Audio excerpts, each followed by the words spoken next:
There is something you know about me, something very personal, and there is something I know about every one of you, and that's the very central to your concerns. There is something that we know about everyone we meet, anywhere in the world, on the streets, that is very main inspiring of whatever they do and whatever they put up with, and that is that all of us want to be happy. In this, we are all together. How we imagine our happiness that differs from one another. But it's already a lot that we have all in common, that we want to be happy. Now, my topic is gratefulness.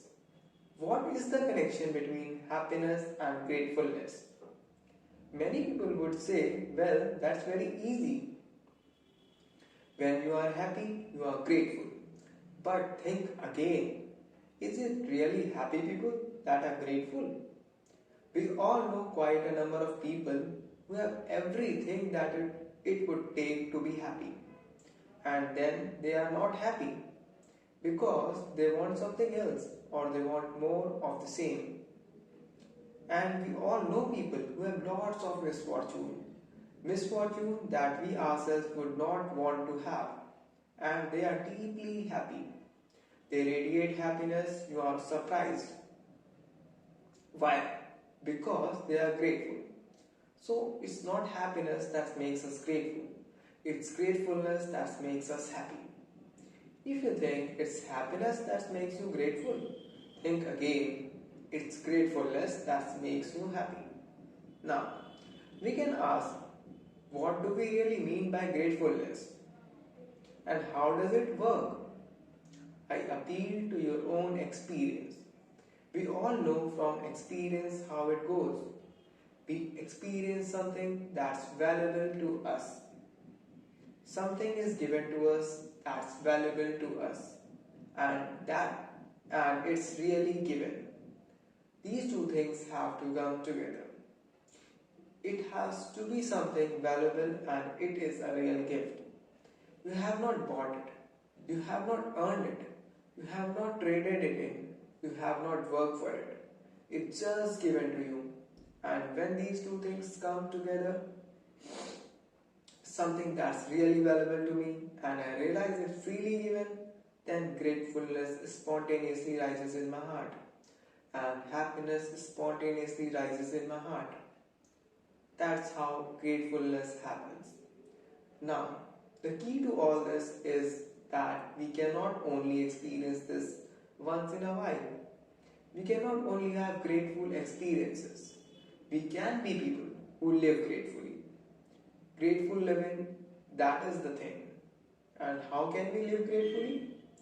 By experiencing, by becoming aware that every moment is a given moment, as we say. It's a gift.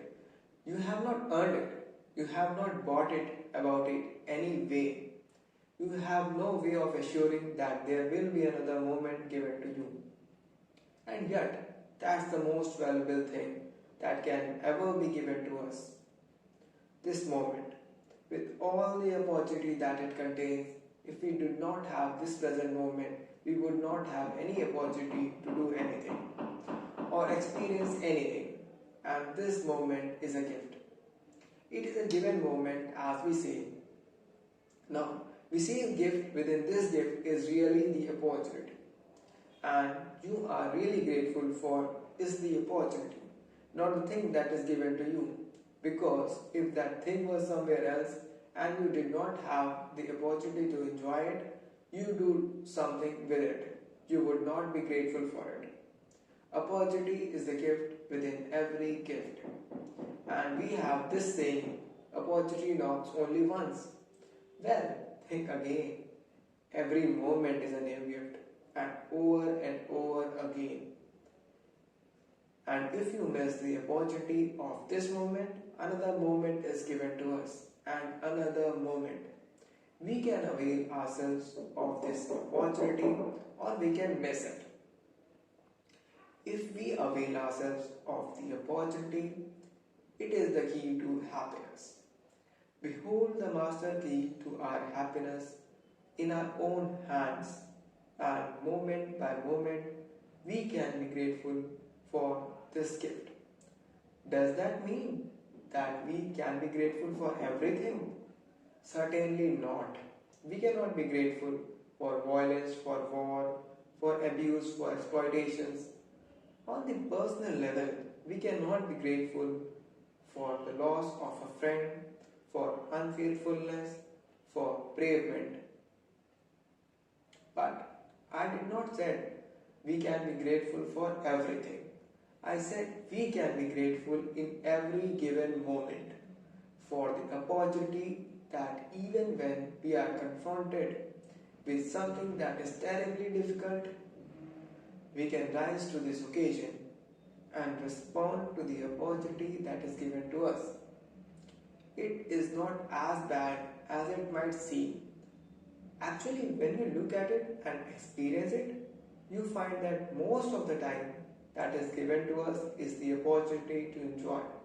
And we only miss it because we are rushing through life and we are not stopping to see the opportunity. But once in a while, something very difficult is given to us. And when this difficult thing occurs to us, it's a challenge to rise to that opportunity. And we can rise to it by learning something which is sometimes painful. Learning patience, for instance, we have been told that to road to peace is not a sprint but it's like a marathon. That takes patience, that's difficult. It may be to stand up for your opinion, to stand up for your conviction. That is an opportunity that is given to us. To learn, to suffer, to stand up. All these opportunities are given to us. But they are opportunities. And those who avail themselves of those opportunities are the ones that we admire. They make something out of life. And those who fail get another opportunity. We always get another opportunity. That is the wonderful richness of life. So, how can we find a method that will harness this? How can each one of us find a method for living gratefully? Not just once in a while being grateful, but moment by moment to be grateful. How can we do it? It's very simple method. It's so simple that it's actually what we were told as children. When we learn to cross the street, stop, look, go. That's all. But how often do we stop? We rush through life, we don't stop. We miss the opportunity because we don't stop. We have to stop. We have to get quiet. And we have to build stop signs into our lives. When I was in a village some years ago and then came back to my city, I noticed water. In village where I was, I did not have drinkable water. Every time I turned on the tap, I was overwhelmed. Every time I clicked on the lights, I was so grateful. It made me so happy. But after a while, this wears off. So I put little stickers on the light switches and on the water tap. And every time I turned it on, water. So leave it up to your own imagination. You can find whatever works best for you. But you need stop signs in your life. And when you stop, then the next thing is to look. You look, you open your eyes, you open your ears, you open your nose. You open all your senses for this wonderful richness that is given to us. There is no end to it. And that is what life is all about. To enjoy what is given to us. And then we can also open our hearts. Our hearts for the opportunities also to help others, to make others happy. Because nothing makes us more happy than when all of us are happy. And when we open our hearts to the opportunities invite us to do something. And that is the third. Stop, look, and then go. And really do something. And what we can do is whatever life offers to you in the present moment. Mostly it is the opportunity to enjoy. But sometimes it's something more difficult. But whatever it is, if we take this opportunity, we go for it. We are creative. Those are the creative people. And that little stop, look, and go is such a potent seed that it can revolutionize our whole world because we are at the present moment in the middle of a change of consciousness. I'm always surprised when I hear how many times this word gratefulness and gratitude comes up. Everywhere you find it, a grateful airline, a restaurant gratefulness, a cafe gratefulness, a wine that is grateful. Yes, I even came across a toilet paper whose brand is called Thank You. There is a wave of gratefulness because people are becoming aware how important this is and how this can change our whole world. It can change our world in an immensely important ways because if you are grateful, you are not fearful. If you are not fearful, you are not violent. If you are grateful, you act out of a sense of enough, not of a sense of scarcity, and you are willing to share. If you are grateful, you are enjoying the differences between people and you are respectful to everybody. And that changes the power pyramid under which we live. And it does not make for equality, but it makes for equal respect. And that is the important thing. The future of the world will be a network, not a pyramid turned upside down. The revolution of which I am speaking is a non-violent revolution. And it's so revolutionary that it even revolutionizes the very concept of a revolution.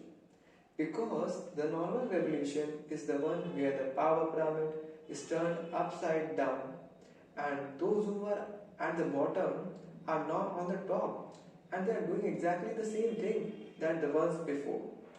And what we need is a networking of smaller groups, smaller and smaller, who know one another, who interact with one another. And that is the grateful world. A grateful world is a world of joyful people. Grateful people are joyful people and joyful people. The more and more joyful people there are, the more and more we will have a joyful world. We have a network for grateful living and it has mushroomed. We could not understand why it mushroomed. We have an opportunity for people to light a candle when they are grateful for something. And there have been 15 million candles lit in one decade. People are becoming aware that a grateful world is a happy world, and we all have the opportunity by the simple stop, look, and go to transform the world to make it a happy place, and that is what I hope for us. And if this has contributed a little to making you want to do the same, stop, look, and go. Thank you.